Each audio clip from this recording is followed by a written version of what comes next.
سلام کا مطلب ہوتا ہے پورا ہاتھ ملانا، مصافحہ کا مطلب یہ ہوتا ہے، سلام تو دور سے بھی ہم کرتے ہیں، مصافحہ کا مطلب ہوتا ہے ہتھیلی سے ہتھیلی کو ملانا، یہ نہیں کہ خالی انگلیاں ٹچ کر دیں اور دور سے جیسے ہوتا ہے کہ بس ہاتھ ملا اور بھئی کیا حال ہے تیرا، خیریت ہے، کام کیسے چل رہا ہے، تو ہمارے یہاں سلام ہوتا ہی نہیں ہے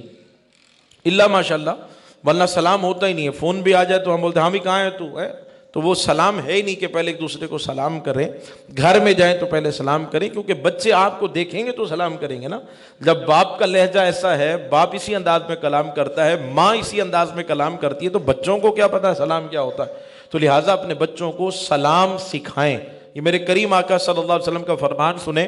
سرکار مدینہ صلی اللہ علیہ وسلم فرمایا کہ جب دو مسلمان بھائی آپس میں ملتے ہیں اور خندق پیشانی کے ساتھ ملے، یعنی مسکرا کر ایک دوسرے سے جب مصافحہ کرتے ہیں، ہاتھ ملاتے ہیں، دل میں بغض نہ ہو، کینہ نہ ہو، حسد نہ ہو، آج تو سگا بھائی سگے بھائی کو دیکھ کے خوش نہیں ہوتا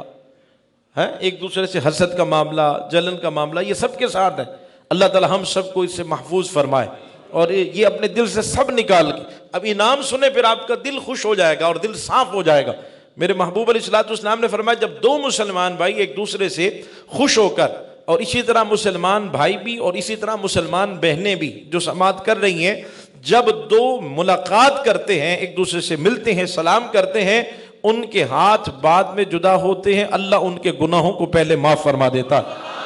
اسلام کتنا آسان ہے، ہم نے اسے مشکل بنا دیا، یعنی سلام کرنے پر بھی گناہوں کی معافی مل رہی ہے اور ہم سلام نہیں کرتے۔ تو جہاں بھی جایا کرے، جو بھی ہو، ہمیں یہ نہیں دیکھنا کہ وہ امیر ہے، غریب ہے، ہمارے لیول پہ ہے، نہیں، ہمیں یہ پتہ ہے کہ وہ مسلمان ہے تو ہمیں اس سے سلام،